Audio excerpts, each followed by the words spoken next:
Non, on peut absolument pas aujourd'hui. Et de toute façon, je vais vous dire, on n'a pas vraiment les moyens même d'expulser ce genre de personnes aujourd'hui. C'est ça qui est démoralisant. C'est-à-dire qu'il aura été condamné, il y aura une décision. De toute façon, le tribunal administratif, il peut tout à fait le casser.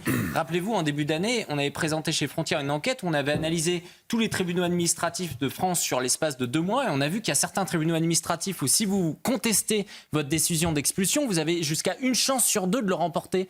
On avait vu énormément de cas de gens qui avaient été condamnés pour viol 6 ans avant et qui finalement avaient réussi à faire casser la décision d'expulsion ou la décision de ne pas renouveler un titre de séjour parce que des avocats payés par l'argent des Français arrivaient à dire que finalement cet homme il avait changé. La vérité c'est que si on parle d'Abdelkader aujourd'hui, c'est simplement parce qu'il est passé à l'acte. Et on en parlerait d'autant plus si les personnes qu'il a attaquées étaient mortes. C'est ça la réalité. Parce que des gens comme lui, il y en a des dizaines de milliers sur le territoire et on refuse d'en parler. Et je rejoins ce que disait Johan tout à l'heure sur le fait qu'il y a une double menace d'ailleurs. Il y a la menace physique et sécuritaire de ce genre de personnes, mais il y a la menace idéologique. Parce que oui, pardonnez-moi, Rima Hassan, par exemple, je pense qu'on n'aurait jamais dû l'accueillir sur le territoire français, qu'on n'aurait jamais dû la naturaliser. C'est ça la réalité, parce que c'était une réfugiée palestinienne, et eu égard à ce qu'on vient de dire autour du plateau, on aurait dû s'attendre à ce qu'elle ait ce type de réalité. Sauf que, vous savez quoi ? On ne sait pas passer aux actes, tout comme Abdelkader. On parlait tout à l'heure, Gauthier, vous en parliez, de son environnement. Sauf que ça provoquerait, ça choquerait si je vous disais ce soir qu'il faudrait peut-être s'intéresser à ses sœurs. Est-ce qu'il a des cousins? Est-ce qu'il a des cousines? Qui sont ses amis aujourd'hui? Si ce qui compte, c'est l'environnement, il faudrait avoir les moyens au niveau de l'état de droit de déclencher une enquête pour savoir si son entourage aujourd'hui n'a pas ce type de fait et s'ils ont un titre de séjour, voire peut-être leur enlever. Mais ouais, si on dit ça, si on passe aux actes tout de suite, ça fait bronca dans l'opinion publique. Moi, ça me scandalise et ça va alimenter. Vous verrez, dès demain matin, on va se retrouver avec des responsables de la France insoumise et d'extrême gauche qui se diront « Ah zut, les Tunisiens vont bien plus vite que nous » parce qu'on sait très bien, 1 heure après ce qui s'était passé hier, on avait déjà notamment un membre du comité exécutif, du comité politique d'Europe Écologie Les Verts, qui accusait les policiers de ce genre de fait. Surtout, on leur a tout donné à la Tunisie. Entre 2006 et 2023, c'est une augmentation de l'immigration et des titres de visa de plus de 50%. Aujourd'hui, il y a plus de 370 000 étrangers tunisiens sur le territoire français. C'est une progression bien plus importante que l'Algérie. Et quand on parle à chaque fois des accords franco-algériens, etc., ne vous trompez pas, il y a eu également des accords avec les Tunisiens pour faire en sorte qu'ils aient des titres de séjour sans qu'on vérifie vraiment s'ils sont assimilés, etc., etc.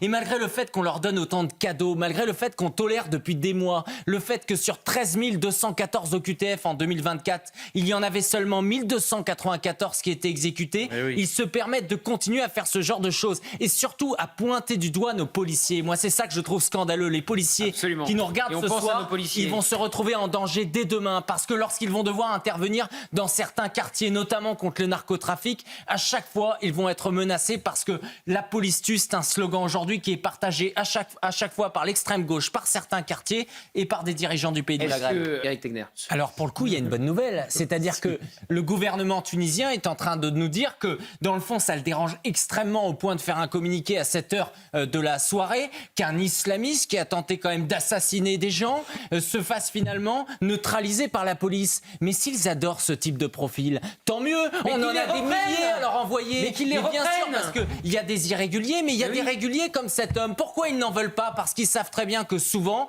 une partie de ces gens-là, rappelez-vous ce que disait à l'époque même le dirigeant du Maroc. Il disait, on vous a envoyé des gens, on n'en veut pas chez nous. C'est ça le grand problème, cette hypocrisie. Ça veut dire que s'ils font ça là, ils en ont rien à faire de cet individu. Évidemment, ils n'en veulent pas chez eux, mais ils sont en train d'essayer de jouer avec nous, de nous diviser. Ils sont en train d'essayer de fragiliser. Et qu'est-ce que fait le président Macron? Rien. Mais Gauthier, moi je m'étais rendu effectivement en Tunisie. C'était un moment où très clairement, il y avait de la part des Tunisiens une chasse aux Noirs. C'était ça la réalité. J'étais devant les ambassades de Côte d'Ivoire ou encore du Mali où il y avait des queues entières aux 400, 500 personnes. Ils rentraient chez eux parce qu'ils ne se sentaient pas en danger. Mais bien entendu. Ce racisme-là, personne n'en parle. Et vous savez ce qu'il faut souligner quand même, c'est que ces policiers que je salue à nouveau, qui sont extrêmement courageux et qui ont fait leur métier, ils ont été auditionnés.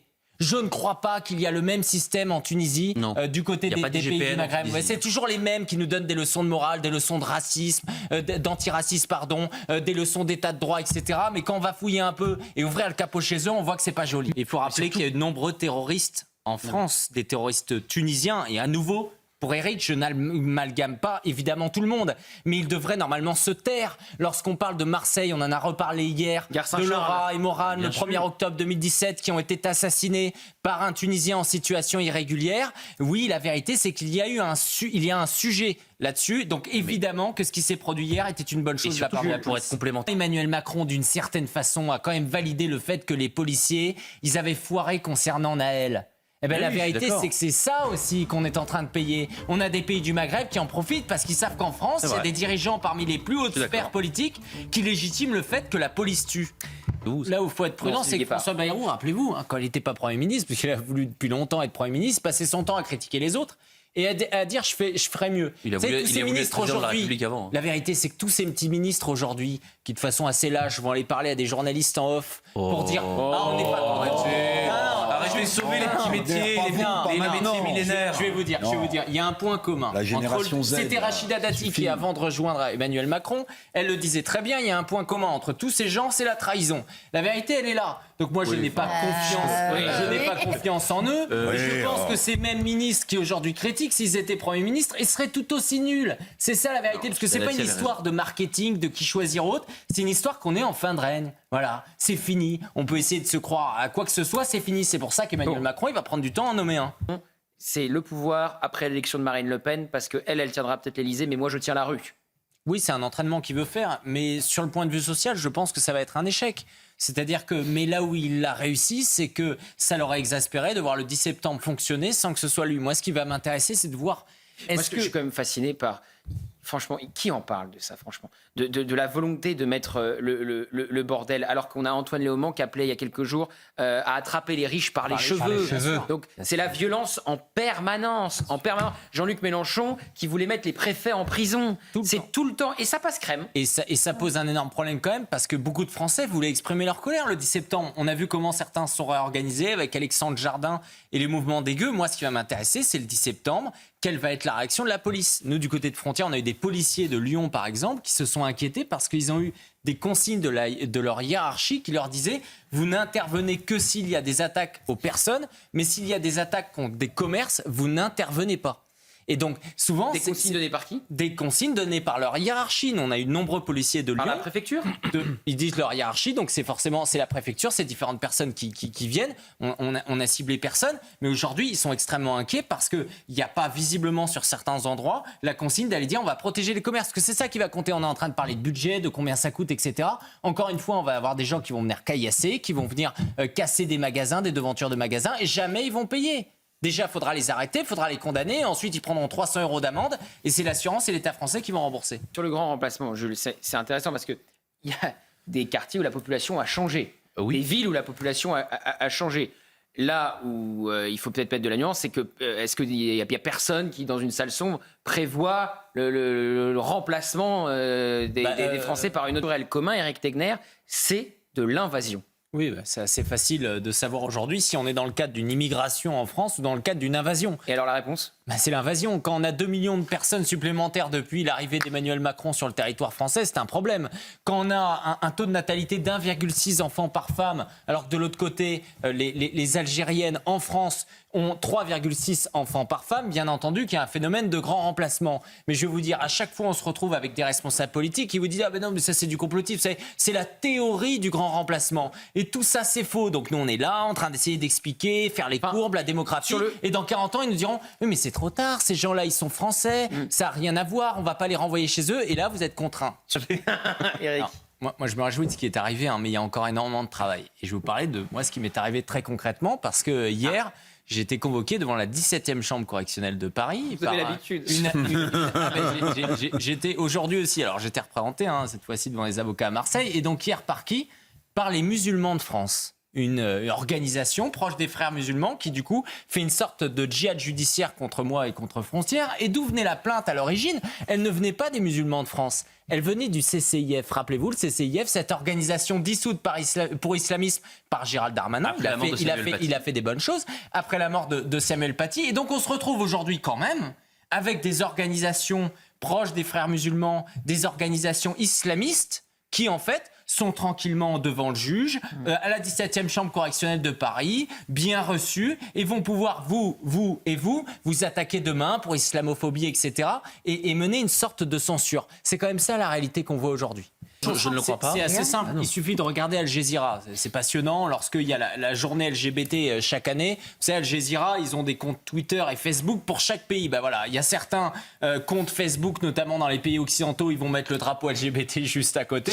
Et évidemment, vous regardez tous les autres pays dans lesquels ils ne mettent pas le drapeau LGBT. Ben bizarrement, c'est les endroits où eux considèrent Al Jazeera, certainement pas moi, qu'il y a une majorité de ces gens-là qui ne sont pas forcément très gay-friendly. C'est ça la réalité aujourd'hui. Ils le savent très bien parce qu'ils ont deux stratégies totalement différentes. Il y aurait un problème sur l'activité. À quel moment les Français peuvent pas faire d'enfants? Mais moi je comprends pas.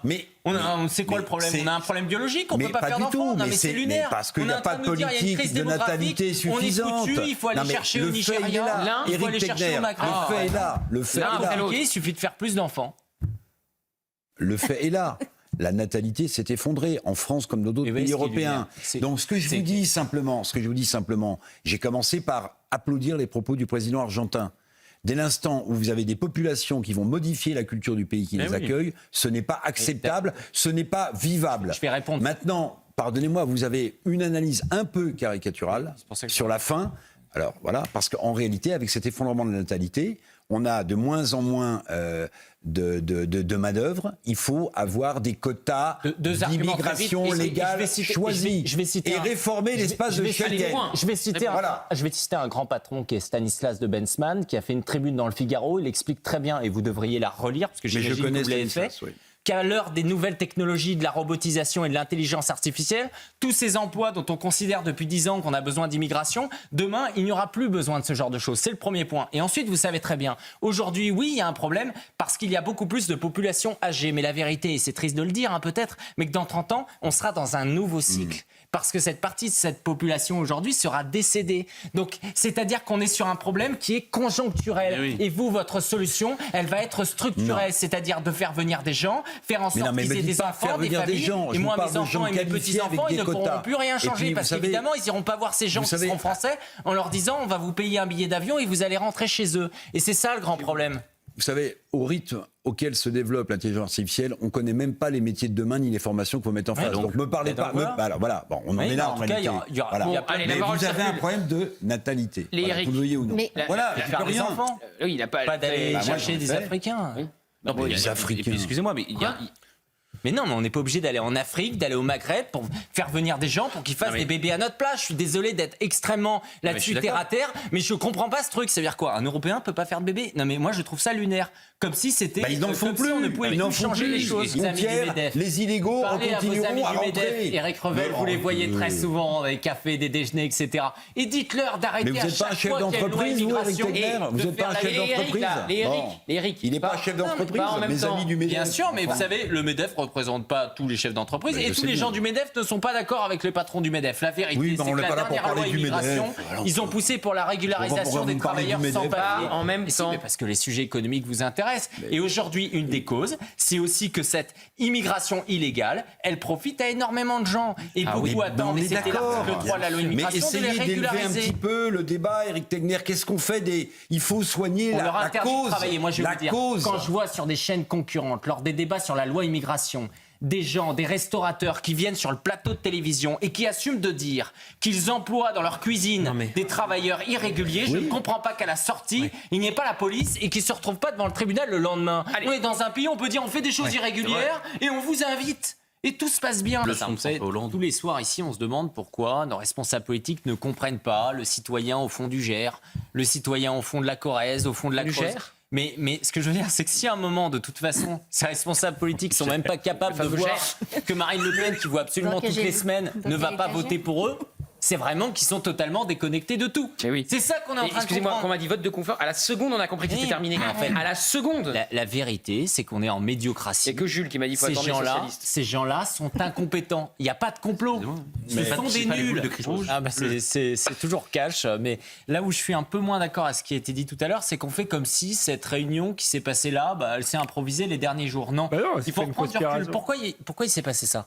parce qu'ils sont en train de fêter la défaite des Japonais lors de la Seconde Guerre mondiale. Et quelle est la mentalité et quel est le point commun d'ailleurs entre les Russes et les Chinois? C'est de commencer à minorer le poids des Américains dans la victoire de la Seconde Guerre mondiale. C'est ça la vérité. Parce que les Russes se font perpétuellement humilier. On sait comment, lors de la fête des 70 ans de la victoire de la Seconde Guerre mondiale, aucun dirigeant européen ne s'est rendu en Russie. Comment on oublie à chaque fois les millions de Russes qui sont morts quand même pour nous libérer et comment le récit quand même a été réinventé. C'est-à-dire qu'on ne comprendra jamais les Russes et jamais les Chinois si on ne se met pas dans une perspective où c'est sûr Emmanuel Macron et les dirigeants français, ça leur paraît lunaire quand on leur dit ça, une perspective historique et de mémoire. Éric Tegner, tout le monde veut parler, vous aurez tous la parole. Alors, Emmanuel Macron, il parle beaucoup alors qu'il pèse assez peu. Et il y a quelque chose qu'on n'a pas relevé, c'est que Il a qualifié Poutine d'ogre. Oui, mais bon... Ça... Qui, dans un contexte où on essaye de faire la paix, n'est pas formidable. Va pas aimer. Mais ce qu'on ne relève pas, c'est que ce qui s'est passé en Chine ces derniers jours, c'est un échec personnel pour Emmanuel Macron. Pourquoi ? Parce que Narendra Modi, le leader indien aujourd'hui, est plutôt un très proche allié d'Emmanuel Macron. Donc il n'est même pas réussi à le garder dans le giron occidental. C'est une défaite. Et il y a une autre hypocrisie, parce que vous parliez tout à l'heure du pétrole russe, comment les Américains finalement veulent sanctionner les Indiens, parce qu'effectivement, qu'est-ce qui se passe ? Et c'est là où je vais vous expliquer comment les Européens, on s'est fait cocufier depuis le début. Ce qui se passe, c'est que nous, on a l'interdiction d'acheter évidemment du pétrole et du gaz russe, donc on l'achète aux Indiens, mais en fait les Indiens, ils l'achètent aux Russes et nous, on va le payer plus cher. Et qu'est-ce qui va se passer dans les prochains jours ? Parce que personne ne l'a relevé. Lors du sommet Poutine-Trump, au retour, sur le chemin du retour, Vladimir Poutine a signé un décret pour acter le début du retour d'ExxonMobil, c'est-à-dire une énorme société pétrolière américaine, dans un projet qui s'appelle Zakharine 1. Ils avaient 30% du projet. Donc, qu'est-ce qui va se passer demain ? Il va se passer que Donald Trump critique les Indiens d'acheter du pétrole russe. Ils vont faire la même chose, les Américains. Et où est-ce qu'on est cocu, nous ? C'est parce que Ursula von der Leyen, dans le cadre de ses négociations avec Donald Trump, elle s'est engagée à acheter du pétrole américain. Donc, on va acheter du pétrole russe, sauf que cette fois-ci, on va le payer encore plus cher. Ça date pas de population. Moi, quand je vois... Elle se fait de manière... En fait, c'est pas... À chaque fois, on a peur de se dire attention, on est en train de dire c'est un complot. Non, moi je pense qu'aujourd'hui il y a une élite quand même qui considère aujourd'hui que le phénomène de métissage est quelque chose d'essentiel, que le continent européen, et j'allais là-dedans. Jean-Luc Mélenchon souhaite le grand remplacement. Oui, il a dit. Oui, mais Judith, pourquoi j'ai pas cité Jean-Luc Mélenchon, c'est que je parle des élites. C'est pas insultant à l'égard de Jean-Luc Mélenchon, mais nos élites économiques, nos responsables politiques vont considérer qu'il faut du métissage, que l'Europe blanche, c'est quelque chose de rétrograde, de réactionnaire, qu'on a besoin pour les emplois. On en parlait tout à l'heure avec Éric Revel. Donc il n'y a absolument aucun problème. Et que dans le fond, c'est juste une histoire de légalité. Voilà. À partir du moment où, de toute façon, la personne est rentrée légalement sur le territoire, ça suffit. J'ai même envie de dire, à partir du moment où, en soi, elle s'intègre. Mais on s'intègre à quoi aujourd'hui ? On s'intègre à quoi ? C'est ça la vérité. C'est que le continent européen, dans 50 ans, il sera plus ce qu'il était avant. Et ça, on n'a plus le droit de le dire aujourd'hui.